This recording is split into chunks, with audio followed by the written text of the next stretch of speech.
Well, India is on Omicron alert after 2 cases of the variant. और क्या बच्चों के लिए ज्यादा खतरनाक है Omicron variant? Fresh cases of the variant being reported in Maharashtra.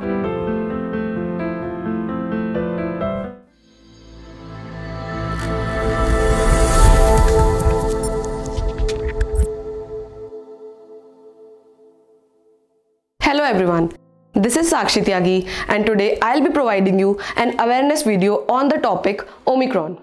Right, what is Omicron? हमें पता है Omicron का एक और भी नाम है जो कि एक कोड वर्ड है B.1.1.529। ये एक न्यू कोविड-19 के तरह का ही एक वेरिएंट है। ठीक है, अब हम देखते हैं कि क्या क्या हमें रिसर्च से पता चला।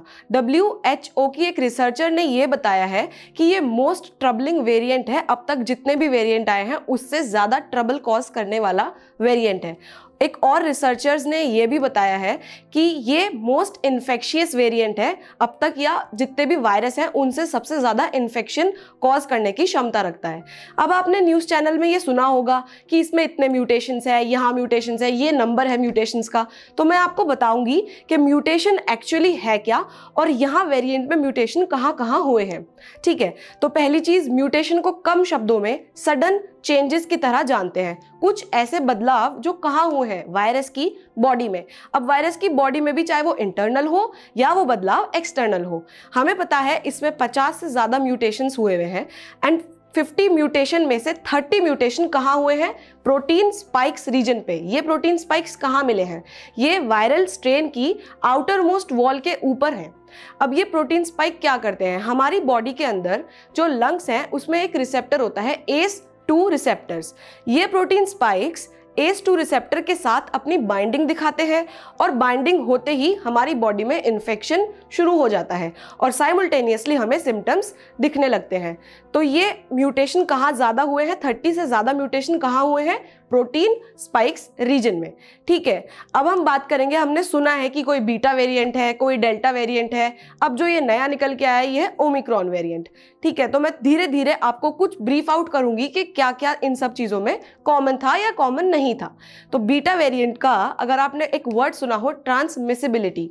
ट्रांसमिसिबिलिटी का मतलब एक पर्सन से दूसरे पर्सन में वायरस के डिजीज के फैलने की क्षमता।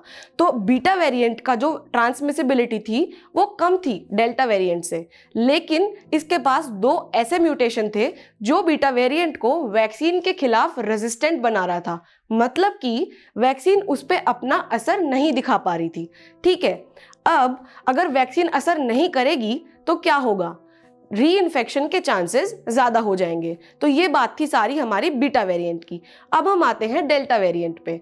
पहले ही बता देती हूँ, डेल्टा वेरिएंट हाईली ट्रांसमिसिबल था, मतलब इसकी फैलने की क्षमता और स्पीड बहुत तेज थी बीटा वेरिएंट से। इसे हम डोमिनेंट वेरिएंट के नाम से भी जानते हैं। लेकिन जो अच्छी बात हमें डेल्टा वेरिएंट में मिली थी वो ये थी कि इसके पास वो म्यूटेशंस नहीं थे जो इसको वैक्सीन रेजिस्टेंट बना रहे थे। ठीक है, जिससे क्या हो रहा था, हमारी वैक्सीन डेल्टा वेरिएंट पे कारगर साबित हो रही थी और हमें री इन्फेक्शन के चांसेस कम हो रहे थे। अब हम आते हैं जो नया वेरिएंट आया है ओमिक्रॉन के ऊपर। अब ये नहीं पता कि उसकी ट्रांसमिसिबिलिटी कितनी है, लेकिन म्यूटेशंस की अगर हम बात करें तो बहुत ज़्यादा म्यूटेशंस हैं पहली चीज़। तो अकॉर्डिंग टू मी ये हाईली ट्रांसमिसिबल ही होगा। नाउ इसके पास 2 ऐसे म्यूटेशन हैं जो अगेन इसको वैक्सीन रेजिस्टेंट बना रहे हैं, जिसका मतलब ऐसा हो सकता है कि हमारी वैक्सीन इस पर असर ना करे एंड फिर से री इन्फेक्शन का खतरा बढ़ेगा। तो ये सारी बात मैंने आपको बताई ओमिक्रॉन वेरिएंट के ऊपर। अब हम बात करेंगे सिम्टम्स के ऊपर कि क्या ऐसे सिम्टम्स हैं जो हमें देखने को मिल रहे हैं इस वेरिएंट के थ्रू। तो मैं आपको बताऊंगी पिछले कोविड वेरिएंट के जो सिम्टम थे कि ऑक्सीजन लेवल लो हो रहा था या फिर बहुत ज़्यादा फीवर आ रहा था, ये सब चीज़ें इस बार ऐसा हमें देखने को नहीं मिल रहा। हाई लेवल का फीवर भी नहीं है। अभी जो रीसेंट सिम्टम्स दिख रहे हैं वो है बॉडी पेन, थकान होना, और अभी जो इंडिया में जो वो आया है जिसको हुआ है 46 ईयर ओल्ड को, उसे माइल्ड फीवर भी हुआ था। तो आप फीवर को कंक्लूड कर लेंगे अब इसके अंदर। ठीक है, अब हम बात करेंगे इफेक्टिवनेस ऑफ करंट ट्रीटमेंट्स की। मैंने अभी बोला कि वैक्सीन साबित हो रही है, ये रिसर्च अभी चल रही है कि काम करेगी या नहीं, लेकिन WHO की रिसर्च ने 2 ऐसे एस्पेक्ट्स बताए हैं शायद वो मैनेज कर सकते हैं ट्रीटमेंट्स को। क्या है वो 2 एस्पेक्ट? कॉर्टिकोस्टेरॉइड्स और इंटरल्यूकिन 6 रिसेप्टर ब्लॉकर। ये 2 ऐसी चीजें हैं, मेडिसिनल ट्रीटमेंट्स बोल सकते हैं, कि जो अपना इफेक्ट दिखा सकती हैं। अब सरकार ने क्या ऐसे बचाव के उपाय बताए हैं जिससे कि हम सब बच सकें, हम उसके बारे में बात करेंगे। तो पहला क्या है, RT-PCR सर्टिफिकेट्स की जो रिपोर्ट्स है वो मैंडेटरी कर दी है ट्रैवलिंग के टाइम पे। ऑल्सो कि अगर किसी की RT-PCR रिपोर्ट 7 दिन पुरानी है और रिपोर्ट नेगेटिव है, तब भी 7 दिन के लिए उस शख्स को क्वारंटीन होना पड़ेगा। और अगर कोई हाई रिस्क पैसेंजर है जो कहीं ऐसे प्रोन एरिया से आ रहा है जहां पे ओमिक्रॉन ऑलरेडी एग्जिस्टिंग है, तो उसको 14 दिन का क्वारंटीन पीरियड फेस करना होगा। अब अगर हम बात करें फ्लाइट्स की, तो इंटरनेशनल फ्लाइट्स बैन कर दी गई हैं और ऐसी कोई भी फ्लाइट नहीं है जो साउथ अफ्रीका से डायरेक्ट इंडिया आ रही हो। तो ये हमारे गवर्नमेंट ने हम सबको बचाने के लिए कुछ प्रिवेंटिव मेजर्स बताए हैं। अब हम बात करेंगे रिसर्च एस्पेक्ट की। तो 9 नवंबर को पहला जो केस मिला वो मिला था हमें साउथ अफ्रीका में, और अगर हम आज के डेट का पूरा डाटा कलेक्ट करें तो 1% से 30% हो गई है इसकी ट्रांसमिसिबिलिटी स्पीड, क्योंकि अब वहाँ पे 100 से ज़्यादा पेशेंट्स हैं और एक पेशेंट अनफॉर्चुनेटली वेंटिलेटर पे भी है। अब हम बात करेंगे बोट्सवाना में, तो वहाँ पे 19 केसेस मिले हैं, हांगकांग में 4 केसेस मिले हैं, यूके में 2 केसेस मिले हैं, और 1 case in Denmark, 1 in Israel, 1 in Belgium, and also 2 in Germany as per yesterday's update, and 5 in Canada and 5 in South Korea. Also अगर हम कल की ही अपडेट पे जाएं तो 2 केसेस हमें कल शाम को इंडिया में भी मिले हैं, जो कि कहाँ के हैं? कर्नाटका के। So basically now India is also in the zone. अब हम क्या देखते हैं, अब मैं आपको कुछ ऐसे क्वेश्चंस सोच रही हूँ, या मतलब आपके दिमाग में भी ये क्वेश्चंस बिल्कुल आ रहे होंगे।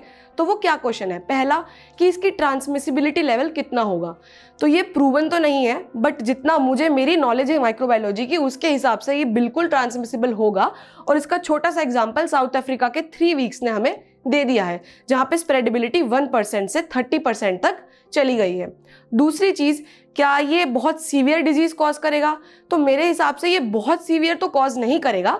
जितना कोविड-19 वेरिएंट ने पिछला सीवियरिटी दिखाई है, आई थिंक इसका लेवल वहीं तक ही रहेगा, या फिर कुछ माइल्ड भी हो सकता है। और दूसरा, क्या वैक्सीन काम करेंगे या नहीं?